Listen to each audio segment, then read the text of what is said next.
Hey folks, welcome to my channel நம்ம talkies. இன்னைக்கு நம்ம பார்க்க போற டிஷ் என்னன்னு கேட்டீங்கன்னா சொரக்காய் தட்டப்பயிறு. இது ரெண்டுத்தையும் வச்சு ஒரு கூட்டு நம்ம செஞ்சிருக்கோம், அதுதான் பார்க்க போறோம். ஸோ இந்த சுவையான கூட்டு செய்வதற்கு தேவையான பொருட்கள் என்னென்ன அப்படிங்கிறத பார்த்துருவோம். சொரைக்காய், அதுக்கப்புறமா சின்ன வெங்காயம், அப்புறமா ரெகுலர் வெங்காயம், இஞ்சி பூண்டு, அதுக்கப்புறமா இது தக்காளி பெருசு பெருசா கட் பண்ணி வச்சுட்டு இருக்கேன். காராமணி சுண்டலுங்க, அதாவது தட்டப்பயிறுன்னு சொல்லுவோம். ஒரு 1 hour ஊற வச்சுக்கோங்க. அடுத்தது தேங்காய் துருவினது, இதெல்லாம் ரெடி பண்ணி வச்சுக்கோங்க. ஃபர்ஸ்ட் வந்து நம்ம வந்து இலுப்பு சட்டி வந்து நல்லா சூடாகணும்.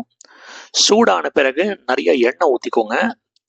எண்ணெய் வந்து ஒரு 4 ஸ்பூன் 5 ஸ்பூனுக்கு மேலேயே ஊற்றலாம். ஏன்னா ஃபர்ஸ்ட் நம்ம வந்து இந்த வெங்காயம் பூண்டு இஞ்சி இதெல்லாம் வதக்கிக்க போகிறோம்.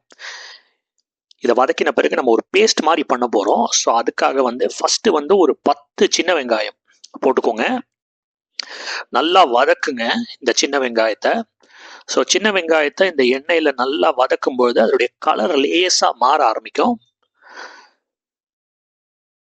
பாருங்க. அடுத்தது என்னென்ன ஆட் பண்ணலாம் அப்படிங்கிறத நான் வந்து பார்க்கலாம். ஃபர்ஸ்ட் வந்து பூண்டு, ஒரு 5-6 பல்லு பூண்டு ஆக்சுவலாக வச்சுருக்கேன், அதை ஆட் பண்ணிக்கோங்க. உங்களுக்கு பூண்டு எக்ஸ்ட்ரா வேணும்னாலும் நீங்கள் ஆட் பண்ணிக்கோங்க. அடுத்தது வந்து நீங்கள் ஆட் பண்ண வேண்டியது என்னன்னு கேட்டிங்கன்னா இஞ்சி. அந்த இஞ்சியும் நான் அதில் ஆட் பண்ணிட்டேன். ஸோ இஞ்சி ஆட் பண்ண பிறகு நல்லா வதக்குங்க. பார்த்தீங்களா, அந்த கலர் ஃபுல்லாக மாறிடுச்சு. நான் எடுத்து காட்டுறேன் பாருங்க. இப்போ அடுத்தது வந்து சீரகம் 1 ஸ்பூன் ஆட் பண்ணுங்க. சீரகம் 1 ஸ்பூன் ஆட் பண்ண பிறகு தனியா பொடியாவும் ஆட் பண்ணலாம், இல்லை இந்த மாதிரி அந்த முள்ளு தனியா அப்படின்னு சொல்லுவாங்க, முள்ளு மல்லின்னு சொல்லுவாங்க, அதுவும் ஆட் பண்ணலாம். தனியா விதை தான் அது ஆக்சுவலா. அதுக்கப்புறமா கருவேப்பிலை, சிவப்பு மிளகா ஒரு 3, கருவேப்பிலை கொஞ்சம் ஆட் பண்ணியிருக்கேன். அதுக்கப்புறமா கடைசியா தக்காளிங்க. ஸோ இது வந்து எல்லாமே நல்லா வதங்கட்டும். நல்லா வதங்குற வரைக்கும் நீங்க கொஞ்சம் வெயிட் பண்ணுங்க. அந்த கரண்டியால் அப்படியே நல்லா வதக்கிக்கிட்டே இருங்க.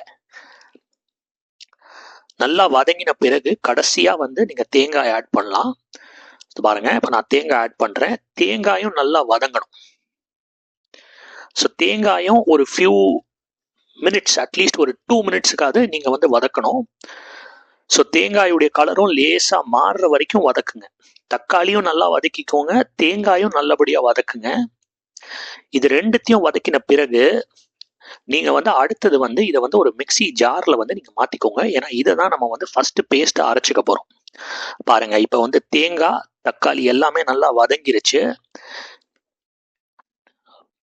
பாருங்க. இப்ப நான் வந்து இதை மிக்சி ஜாருக்கு மாத்துறேன். மிக்சி ஜாருக்கு மாத்தின பிறகு இதை வந்து நல்லா அரைச்சிக்கோங்க. ஸோ தனியா பவுடர் யூஸ் பண்ணல, நம்ம வந்து தனியா விதை மாதிரி அந்த முள்ளு மல்லி அப்படின்னு சொல்லுவாங்க, அதை யூஸ் பண்ணிருக்கிறதுனால நல்லா அரைச்சிக்கோங்க. நல்லா வந்து கிரைண்ட் பண்ணுங்க. நல்ல ஃபைன் பேஸ்டா வந்திருக்கு பாருங்க. நான் க்ளோஸ் அப்ல காட்டுறேன். இந்த ஆரஞ்சு பேஸ்ட் வந்து சூப்பரான பேஸ்ட் ரெடி. நமக்கு இந்த கூட்டு செய்வதற்கு தேவையான பேஸ்ட் வந்து ரெடி ஆயிடுச்சு. இது ஆக்சுவலா கூட்டுன்னு சொல்லலாம், குழம்புன்னு சொல்லலாம். அடுத்தது காராமணி சுண்டல் தட்டப்பயிறு, அதை நான் வந்து வேக வைக்கிறேங்க, குக்கர்ல வேக வைக்கிறேன். ஸோ ஒரு 6 விசில் வெயிட் பண்ணுங்க. 6 விசில் வந்த பிறகு எடுத்தா போதும். பாருங்க, 6 விசில் வந்துருச்சு. நான் நல்லா வேக வச்சுக்கிட்டேன். இது வந்து ரொம்ப ரொம்ப ரொம்ப ஒரு ஹைலி நியூட்ரிஷியஸான ஒரு சுண்டல் வகைங்க, பயிர் வகை. ஸோ இப்போ அடுத்தது அதை அப்படியே ஓரம் கட்டி வச்சிருங்க. இப்போ வந்து நம்மளுடைய இலுப்பு சட்டி, இதில் வந்து 1 ஸ்பூன் எண்ணெய், அதில் வந்து கடுகு நல்லா வெடிச்சு வரட்டும். இப்போ நம்ம ஆக்சுவலாக வந்து இந்த குழம்பு செய்கிற ப்ராசஸை வந்து ஆரம்பிச்சிருவோம். இன்னும் நம்மளுடைய மெயின் இன்கிரீடியண்ட்டை வந்து நம்ம இன்னும் ஆட் பண்ணல. இதில் வந்து சிவப்பு மிளகா, கருவேப்பிலை கொஞ்சம் அதிகமாகவே ஆட் பண்ணிக்கோங்க. அதுக்கப்புறமா ரெகுலர் வெங்காயம் நான் கட் பண்ணி வச்சுருந்தேன், அதையும் ஆட் பண்ணிக்கோங்க. இப்போ வந்து நல்லா வதக்க ஆரம்பிங்க இதை.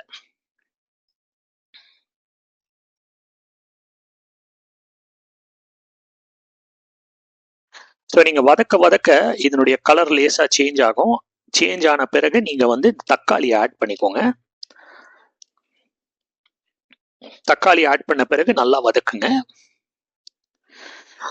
ஸோ கொஞ்ச நேரம் வதக்கின பிறகு அடுத்தது வந்து இந்த சுரைக்காய், இதான் மெயின் இன்கிரீடியன்ட். இது இங்கிலீஷ்ல வந்து பாட்டில் கார்டுன்னு சொல்லுவாங்கன்னு நினைக்கிறேன்.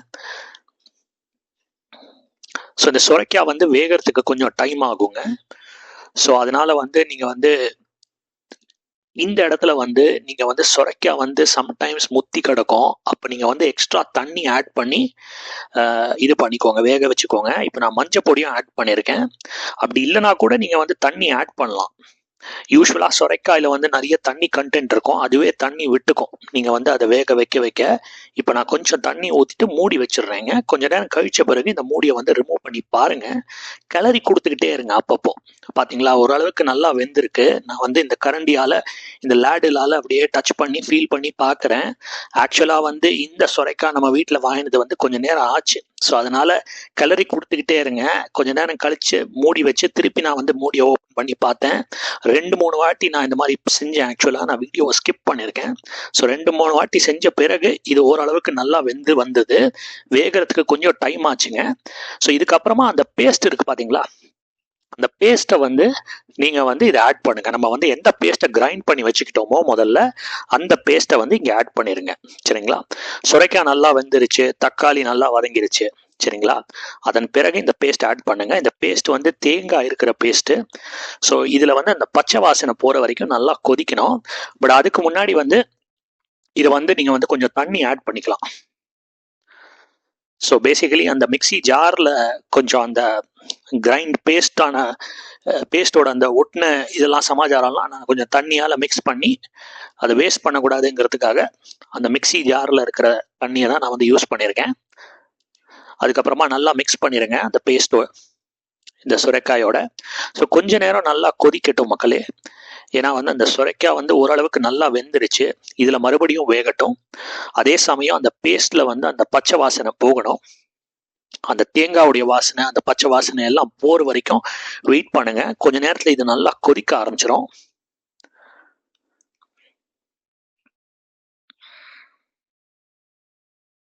இப்போ நீங்கள் வந்து உப்பு ஆட் பண்ணுங்க. தேவையான அளவு உப்பு ஆட் பண்ணுங்க. நான் வந்து உப்பு கொஞ்சம் கம்மியாக தான் ஆட் பண்ணியிருக்கேன். இது ஆக்சுவலாக உங்களுக்கு கொஞ்சம் திக்காக வேணும், நீங்கள் சப்பாத்தியோட இதை தொட்டு சாப்பிட போகிறீங்க அப்படிங்கிற மாதிரி இருந்ததுன்னா கொஞ்சம் திக்காக பண்ணிக்கோங்க. இல்லை நீங்கள் சாதத்தோட பிசைஞ்சு சாப்பிட போகிறேன்னா கொஞ்சம் தண்ணி எக்ஸ்ட்ராவாகவே ஊற்றிக்கலாம். நல்லா கொதி வந்த பிறகு நீங்கள் வந்து அந்த தட்டைப்பயிறு காராமணி சுண்டலை இதோட ஆட் பண்ணிடுங்க. இந்த காராமணி சுண்டல் நம்ம 6 விசில் வச்சு எடுத்தோங்க, நல்லாவே வெந்துருச்சு. ஸோ நல்லா மிக்ஸ் பண்ணுங்க. அந்த ஃப்ளேவர், அந்த பேஸ்ட்டு, அந்த மசாலா எல்லாமே அந்த காராமணி சுண்டலுக்குள்ளே இறங்கணும். அப்போ தான் இந்த குழம்புடைய டேஸ்ட் வந்து ரொம்ப சுவையாக இருக்கும். ஸோ அதனால் கொஞ்ச நேரம் வெயிட் பண்ணுங்க. நல்லா கொதி வந்துட்டு இருக்கு பாருங்க. ஸோ நல்லா கொதி வந்த பிறகு இதை வந்து நீங்கள் இறக்கி வச்சிருங்க. It's ready to serve. So முன்னாடி சொன்ன மாதிரி இதை நீங்கள் வந்து சாதத்தோட பிசைஞ்சு சாப்பிட்ணுன்னா கொஞ்சம் லூஸாகவே பண்ணலாம். நான் கொஞ்சம் ஒரு மாதிரி திக்காக தான் பண்ணியிருக்கேன். பாருங்கள், நல்லா வெந்துருச்சு, எல்லாமே ரெடி ஆகிடுச்சு. இப்போ நான் வந்து ஒரு சின்ன ஒரு பேசினில் மாற்றி வச்சுட்டேன். சுவையான சுரைக்காய் காராமணி சுண்டல் கூட்டு ரெடி ஆகிடுச்சு. ஸோ நீங்களும் உங்கள் வீட்டில் செஞ்சு பாருங்கள். செஞ்சு பார்த்துட்டு எப்படி இருக்குன்னு சொல்லுங்கள். தேங்க்ஸ் ஃபார் வாட்சிங் my channel. Do like and subscribe. மீண்டும் ஒரு அற்புதமான காணொளியில் சந்திப்போம். நன்றி, வணக்கம். தேங்க்யூ.